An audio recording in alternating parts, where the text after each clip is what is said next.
आगामी निगम चुनाव को देखते हुए भारतीय जनता पार्टी उन असंतुष्टों को फिर से पार्टी में शामिल करने पर कोई विचार नहीं कर रही है जिन्होंने विधानसभा चुनाव के दौरान अजमेर उत्तर में पार्टी प्रत्याशी के खिलाफ बगावत की। पार्टी का कहना है कि बहुत से कार्यकर्ता भावनाओं में बहकर पार्टी की खिलाफत कर बैठे, लेकिन बाद में उन्हें अपनी गलती का एहसास हो जाता है। ऐसे में कार्यकर्ताओं के लिए पार्टी के दरवाजे खुले रहते हैं, लेकिन कई कार्यकर्ता नेता ऐसे भी होते हैं जो चुनाव के बाद भी पार्टी प्रत्याशी के खिलाफ वातावरण बनाते रहते हैं। ऐसे कार्यकर्ताओं को पार्टी में शामिल करने पर कोई विचार नहीं किया जा रहा है। यह कहना है अजमेर शहर जिला भाजपा अध्यक्ष रमेश सोनी का। उन्होंने एवाइन न्यूज़ को बताया कि पार्टी निगम चुनाव के लिए पूरी तरह तैयार है। जी हाँ, सोनी के बयान से स्पष्ट हो गया है कि आगामी चुनाव में खास तौर से अजमेर उत्तर में पार्टी को असंतुष्ट कार्यकर्ताओं से बड़ी चुनौती मिलने जा रही है। मैं आपसे थोड़ा ये जानना चाह रहा हूँ कि राज्य निर्वाचन आयोग जो है उसने ये लगभग घोषित कर दिया है, जो राजेश्वर सिंह जी हैं मुख्य निर्वाचन अधिकारी, उन्होंने स्पष्ट तौर पर कहा है कि राजस्थान में जो चुनाव है निकाय और पंचायत चुनाव वो 15 अप्रैल से पहले करा दिए जाएंगे और मार्च के फर्स्ट वीक में वे इसकी आचार संहिता लागू कर देंगे। लेकिन सरकार ने भी एक बार फिर सुप्रीम कोर्ट में एक एप्लीकेशन लगाई है कि चूंकि ओबीसी आयोग जनगणना नहीं कर पाया है, उसकी रिपोर्ट नहीं आ पाई है, तो ओबीसी के आरक्षण को लेकर भी, हालांकि परसों ही सुप्रीम कोर्ट ने जो परिसीमन और उसको लेकर के जो फाइल की गई थी रेट, उसका निस्तारण कर दिया और राजस्थान हाईकोर्ट का जो डिसीजन था उस डिसीजन को उन्होंने बरकरार रखा, उसमें दखलंदाजी करने से साफ मना कर दिया। तो उससे ये संकेत मिलते हैं कि पार्टी चुनाव आयोग जो है वो तय समय पर ही चुनाव कराने की तैयारी में है। अजमेर में भी नगर निगम के हिसाब से जो है वो चुनाव होंगे। मैं ये जानना चाह रहा था आपसे कि विधानसभा चुनाव के दौरान पार्टी में कुछ असंतुष्ट गतिविधियां हुई, हालांकि उनका जो चुनाव परिणाम पर कोई असर नहीं पड़ा, लेकिन निगम में जो पार्षद के जो चुनाव होते हैं वो छोटे स्तर पे होते हैं। क्या आपको लगता है कि पार्टी में आगामी चुनाव के दौरान असंतुष्ट गतिविधियां तेज होंगी? देखिए प्रताप जी, मेरा मानना है कि भारतीय जनता पार्टी का कार्यकर्ता अपने विचार के प्रति कमिटेड होता है। जो जिस बात का जिक्र आपने किया कि गत विधानसभा चुनाव में दोनों विधानसभाओं में कुछ लोगों ने जो है कहीं न कहीं प्रत्याशी के खिलाफ काम किया, तो मुझे लगता है कि अब ऐसी स्थितियां नहीं है और धीरे धीरे कहीं न कहीं मुझे लगता है कि भारतीय जनता पार्टी में भी और हम भी देख रहे हैं कि जब विचार हमारा व्याप होता है और हमारा उद्देश्य जब बड़ा होता है, तो इन सब चीजों को कहीं न कहीं भूल करके आगे बढ़ने का जो एक स्वभाव और एक पद्धति भारतीय जनता पार्टी में हमने लोकसभा चुनाव में देखा। ऐसे बहुत से लोग थे जिन्होंने कहीं न कहीं किसी अवसर पर पार्टी के विरुद्ध काम किया होगा, उनको कहीं न कहीं खुले मन से पार्टी ने वापस अपने अंदर समाहित किया। और मुझे भी लगता है कि जो कार्यकर्ता इस प्रकार का कृत्य करते हैं, क्योंकि मेरा ये मानना है कि चाहे आप पार्टी प्रत्याशी को आप अपने विवेक से उसको व्यक्तिगत मानते हुए काम कर रहे हैं, लेकिन कहीं न कहीं पार्टी के अधिकृत प्रत्याशी के विरुद्ध कार्य करना है, संगठन के विरुद्ध कार्य करना, तो ऐसे लोग व्यक्ति को कहीं न कहीं सबक भी मिलता है और उनको एहसास होता है कि हमने जो किया वो गलत किया। क्योंकि मेरा मानना है कि पार्टी के अंदर वही आगे व्यक्ति आगे बढ़ सकता है जो कहीं न कहीं पार्टी के विचार को ध्यान में रखते हुए और मूल मुख्य धारा के साथ जब काम करता है वही आगे बढ़ता है। तो ऐसे लोगों को कहीं न कहीं सबक भी मिला है और मुझे लगता है कि अब वो शायद दोबारा ऐसी गलती नहीं करेंगे। फिर भी अगर ऐसी परिस्थिति आएगी तो निश्चित रूप से पार्टी के अंदर अपना एक पूरा हमारा संवैधानिक लोकतंत्र है, जिसके तहत कोई भी अगर पार्टी के विरुद्ध करते करेगा तो उसको कहीं न कहीं अनुशासन जो हमारी अनुशासनात्मक कार्यवाही है उसके माध्यम से हम उनको ट्रीट करें। नहीं, आपको लगता है कि लोगों ने असंतुष्ट गतिविधियां की, अब अगर मान लो उनको पार्टी में दोबारा लेने का वादा है तो पार्टी उनको तहे दिल से स्वीकार करने को तैयार है? देखिए, ये चूंकि प्रदेश का निर्णय है, इसमें जिला स्तर से हमसे जरूर इसके अंदर रिपोर्ट मांगी जाती है कार्यकर्ता के बारे में, क्या रहा और क्यों किन परिस्थितियों से काम किया, और हम भी उसकी गुण विवेचना के आधार पर यदि कोई मैं कई ऐसे कई कार्यकर्ता को जानता हूँ जिन्होंने उस समय कहीं ना कहीं भावावेश में आकर के, या कह सकते हैं कोई व्यक्तिवाद के भावावेश में आके, जातिवाद के भावावेश में आकर के इस प्रकार का कृत्य उन्होंने पार्टी प्रत्याशी के खिलाफ किया। लेकिन बाद में कालांतर में मैंने देखा उन सबको कि वो आकर के इस बात को रियलाइज करते हैं कि हमने उस समय जो किया वो कहीं ना कहीं भावनाओं में बहकर के हमने काम कर लिया। तो ऐसे लोग जो मुझे लगता है कि जिनको रियलाइज होता है, मुझे मैं मानता भी हूँ कि पार्टी के नाते भी कहीं ना कहीं ऐसे लोगों को हमें वापस खुले हृदय से लेना चाहिए। लेकिन जिन लोगों ने चुनाव के बाद में लगातार अपनी पार्टी विरोधी गतिविधियां या किसी भी अधिकृत जनप्रतिनिधि के खिलाफ अगर इस प्रकार की गतिविधियां जारी रखी, तो मुझे लगता है कि वो क्षमा योग्य नहीं है, क्योंकि उनके कृत्य में अभी भी वो स्थितियां हैं। तो इसका जो भी गुण विवेचन के आधार पर हम रिपोर्ट भेजेंगे, उसके आधार पर प्रदेश निर्णय लेगा, और जो भी निर्णय लेगा वो हमारे लिए स्वागत है। तो अभी पार्टी में इस तरह की कोई सुगबुगार जो भी प्रक्रिया चल रही है अभी इस स्तर पर? अभी पार्टी के ऊपर से ऐसा कुछ भी नहीं है, क्योंकि देखिए मेरा मानना है कि लोकसभा और विधानसभा के जब चुनाव होते हैं तब कहीं ना कहीं पार्टी का एक बड़ा उद्देश्य होता है, बड़ा लक्ष्य होता है कि केंद्र में सरकार बने, राजस्थान में सरकार बने। चूंकि ये छोटे चुनाव है, निकाय चुनाव की सरकार बननी है, तो पार्टी स्तर पर अभी इस प्रकार की कोई पहल नहीं की है। यदि पार्टी पहल करेगी तो निश्चित रूप से हम उसकी रिपोर्ट बना करके भेजेंगे। विधानसभा चुनाव में देवनानी के सामने खम ठोकने वाले पार्षद ज्ञान सारस्वत निगम चुनाव में मैदान में उतरेंगे। सारस्वत अपनी छवि के चलते पहले भी भाजपा और देवनानी के लिए चुनौती बन चुके हैं। पूर्व पार्षद ज्ञान सारस्वत जी हमारे को हमने बुलाया है, और आइए हम ज्ञान जी से बात करते हैं कि आगामी नगर निगम चुनाव में क्या वे चुनाव लड़ने की तैयारी कर रहे हैं या नहीं। ज्ञान जी, मैं आपसे निवेदन करूं कि आपने बीजेपी का नाम लिया। वर्तमान में बीजेपी से कहीं मेरा संबंध नहीं है। मैं बीजेपी का पूर्व में परिवार का सदस्य था, आज मैं निष्कासित हूं और मैं बीजेपी का सदस्य नहीं हूं। हाँ, पार्षद जरूर हूं। और आगामी चुनाव की आपने बात की है, तो अभी बिल्कुल तय तो नहीं किया है, लेकिन जहां तक मेरे साथियों का, मेरी टीम का मानस है, और मुझे चुनाव शायद लड़ना पड़ सकता है। आपने बीजेपी विधानसभा चुनाव में बीजेपी से बगावत की, उस बगावत के पीछे मुख्य कारण क्या था? देखिए साहब, मैं 2010 से पार्षद हूँ। उसके पहले लंबे समय से मैं बीजेपी का सदस्य रहा, पदों पे भी रहा। 2010 के बाद में लगभग 13-14 के बाद में मैं वापस मुख्यधारा, बीजेपी की मुख्यधारा में आ गया था। मेरी कार्यशैली से सभी लोग, शहर के भी लोग परिचित हैं, पार्टी के पदाधिकारी भी परिचित रहे हैं, और मैं भरसक प्रयास करता हूं ईमानदारी से काम करने का, अच्छे से काम करता हूं। किसी की भी प्रकार की किसी राजनीति और द्वेषता में नहीं फंसता था। मेरे को, आदमी मानव स्वभाव है, निश्चित तौर से हर आदमी जब समाज में काम करता है, राजनीति में काम करता है, तो पद का भूखा तो होता ही है कहीं ना कहीं। तो क्योंकि हम कह देते हैं कि राजनीति सेवा है, सेवा अपनी जगह होती है, लेकिन आपको पार्टी में अगर आप पार्टी की सेवा कर रहे हो तो कहीं ना कहीं पद की बात भी आती है। तो ये था कि थोड़े तो कहीं किसी प्रकार का कोई, जहाँ मैं देखता था कि मेरे से जूनियर, बहुत जूनियर व्यक्तियों को पद दिए जाते थे, किसी भी प्रकार का कोई पद नहीं दिया गया। दूसरा जो ये था कि शहर के अंदर मैं देखता था विकास की जैसी ज़रूरत है वैसा विकास नहीं हो पा रहा है। तो इन सब बातों को लेकर मुझे लगा कि चुनाव लड़ना चाहिए, और मैं सामाजिक व्यक्ति हूँ, अपनी टीम के ऊपर आधारित रहता हूँ। जब टीम ने कहा चुनाव लड़ना है, चुनाव लड़ लिया।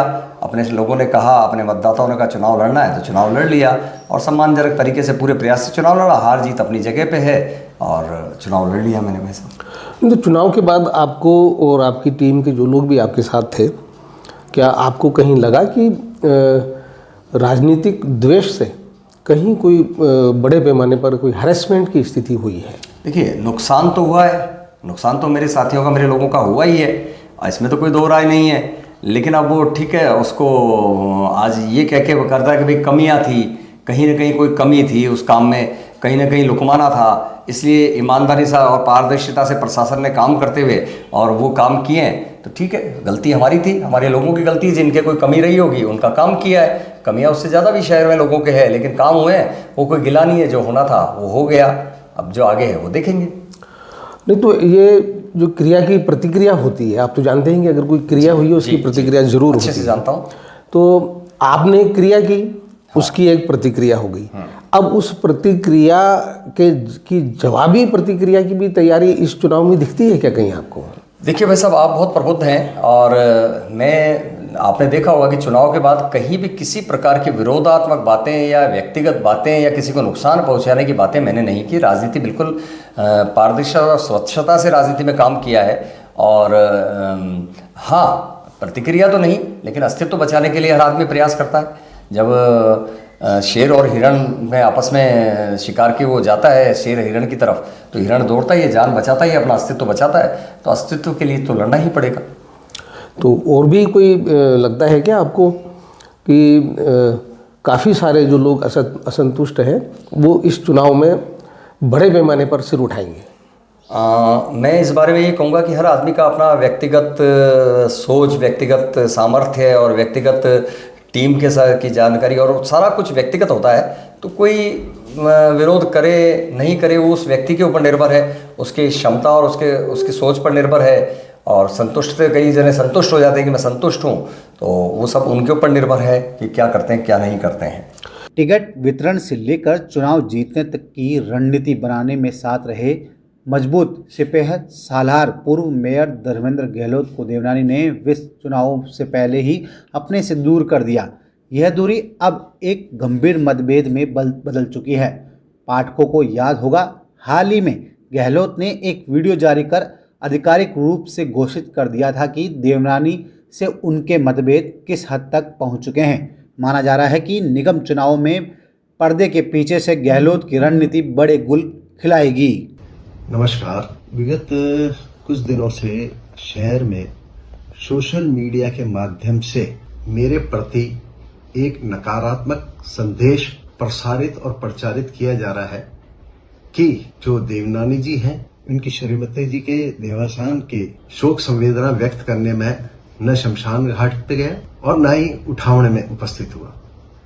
इसके कारण वो ये प्रचारित करने में लगे हुए हैं कि मैं जो देवनानी जी को वो मेरा गुरु बता रहे हैं, साथ में मेरे को ये दर्शाया जा रहा है कि देवनानी जी के एहसान के कारण मैं उच्च पदों पे रहा और ये भी दर्शाने की कोशिश कर रहे हैं कि मैं सारे इस प्रसंग के अंदर एहसान फरामोश हूँ। इसलिए मुझे, चूंकि ये संवेदनशील विषय है, इसलिए इन लोगों ने तो संवेदनाएं नहीं रखी। इन लोगों ने तो चलते ही उठावने की बैठक के बाद इस प्रकार का प्रचार और प्रसार करने लग गए, किंतु मुझ में संवेदनाएं जीवित है।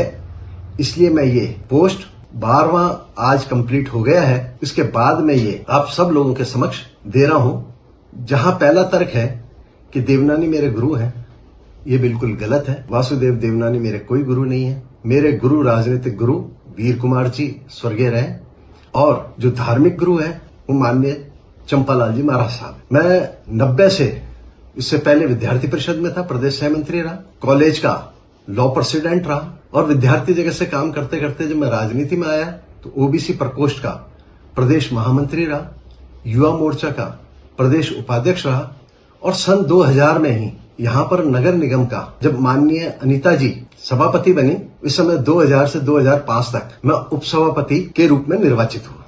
तो देखने की और समझने की ये बात है कि माननीय देवनानी जी का पदार्पण राजनीति के अंदर 2003 में हुआ। 2003 से पहले वो उदयपुर में एज ए टीचर एक कॉलेज में पढ़ाते थे।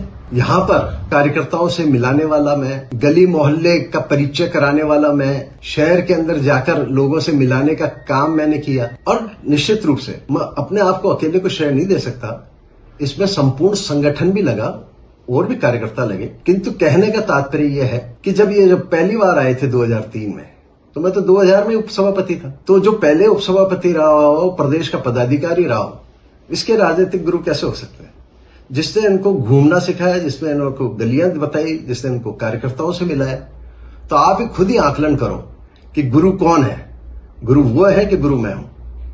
अब दूसरा विषय ये उठाते हैं कि साहब मैं एहसान फरामोश हूं, इन्होंने मेरे पे बहुत एहसान किए। तो मैं देखें 2000 में तब उपसभापति बन गया था जब ये कुछ भी नहीं थे ही नहीं। अजमेर में 2003 में आए थे। पार्टी ने मेरे को 2005 में टिकट दिया। 2015 में जब मुझे पार्टी ने वापस टिकट दिया तो आप सब लोगों को पता है कि उस समय सुरेंद्र सिंह शेखावत बागी हो गए थे। तब भी प्रभु के आशीर्वाद से विजय श्री को वापस प्राप्त किया। तो मान भी लो कि 2 बार इन्होंने, वैसे तो संगठन ने मुझे टिकट दिया, और चुने हुए पार्षदों ने मुझे जिताया, और जो पार्टी के नहीं थे पार्षद उन्होंने भी मेरी काबिलियत को देखते हुए क्रॉस वोटिंग करके मुझे जिताया। फिर भी हम मान लेते हैं इनके जो तथाकथित लोग बाग चलाते हैं कि भाई मेरे पे एहसान है, तो 2 बार का एहसान हो गया। 3 बार मैं बना, 1 बार मैं पहले इनके आने से पहले बन चुका था, 2 बार मैं बना, तो मान लो इनका 2 बार एहसान है मुझ पे, मान लेते हैं। तो फिर इस हिसाब से अगर एहसान की बात आ रही है, तो जब 2003 में चुनाव लड़े थे तब इनको कोई नहीं जानता था। विजयश्री कैसे मिली ये मेरा भी एहसान हो सकता है इन पे। फिर दोबारा 2005 में जब चुनाव लड़े तब मात्र 700 वोटों से जीते, इस समय भी चुनाव की बागडोर मैंने संभाली, ये भी मेरा एहसान हो सकता है। इस प्रकार से ये 5 बार चुनाव लड़ चुके हैं। चुनाव में मदद करना, साथ में खड़ा होना अगर एहसान है, तो अगर ये मेरे साथ 2 बार खड़े हुए हैं तो मैं भी इनके साथ 5 बार खड़ा हुआ हूं, तो एहसान में आज भी मेरे इन पे 3 ज्यादा और एहसान है। फिर हम बात लेते हैं कि ये बात कह रहे हैं कि साहब संवेदना व्यक्त करने नहीं आए। इसके बारे में मैं लोगों की जानकारी में नहीं है, मैं इस विषय को लाना भी नहीं चाहता था, किंतु जब इन्होंने मुझे मजबूरी किया है तो उस विषय को भी मैं उजागर करता हूं। जब ये 2025 में जनवरी में खुद देवनानी जी बीमार हुए थे, तो उनकी मेरे जो धार्मिक गुरु है चंपालाल जी महाराज साहब, उन्होंने कहा कि इनके कुशल क्षेम पूछने चाहिए। तो मैंने इनको फोन किया, इनका स्विच ऑफ आ रहा था, इनके बेटे को फोन किया, इसने मेरे फोन का रिप्लाई नहीं दिया। तो मैंने इनके व्यक्तिगत नंबर पे मैसेज डाला, जो मैं आपको दिखाऊंगा। इस मैसेज पे मैंने डाला कि मैंने आपका स्वास्थ्य पूछने के लिए किया था कॉल, आपका स्विच ऑफ है, आपके बेटे को किया, उसने भी फोन नहीं उठाया। मैं ईश्वर से प्रार्थना करता हूं कि आप शीघ्र स्वास्थ्य लाभ को प्राप्त करें। ये संवेदनाएं मेरी है, जब मैंने जनवरी 2025 में कही। इसके बाद इसका रिप्लाई दूसरे दिन इन्हीं के व्यक्तिगत फोन से एक वॉइस आती है, मैसेज, जिसके अंदर ये कहते हैं तो भी इसको पुष्पांजलि देना नहीं देना है। सीधा सा यहाँ तो धोखेबाजों से, और कहने का तात्पर्य इनका यह है कि मैं एक गद्दार हूं, धोखेबाज हूं। इसलिए धोखेबाज से यदि इनका खुद का ही काल्पनिक था कि यदि वो 100 बरस पूरे कर लेते हैं, तो मेरे लिए निर्देशित कर रहे थे वो अपने परिवार को, लोगों को, कार्यकर्ताओं को, कि इसको पुष्पांजलि भी नहीं करने देना। तो जो व्यक्ति खुद के मामले में संवेदनहीन होकर मेरे द्वारा संवेदनाएं पूछे जाने पर भी खुद संवेदनहीन होते हुए ये कह रहा है कि मेरे पुष्पांजलि भी करने नहीं जाए, तो आप बताएं कि ऐसे निश्चित रूप से मेरे को इनके परिवार में जो वज्रघात हुआ है इसके लिए दुख है। दुख प्रकट भी करता हूं, मन से करता हूं, वचन से करता हूं, मर जाके कर्म से इसलिए नहीं कर सकता क्योंकि इन्होंने खुद ने ही इस विषय को मना किया। तो क्या संवेदना ऐसी होती है क्या कि जो खुद ही अपन जबरदस्ती जाएंगे कि नहीं मेरे से तो लो, आप तो लेना नहीं चाहते।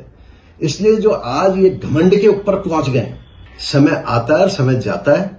इसलिए आपने मुझे संवेदनाएं अपने प्रति भी प्रकट नहीं करने दी, इसलिए मैं संवेदनाएं प्रकट करने आपके उसमें नहीं आया।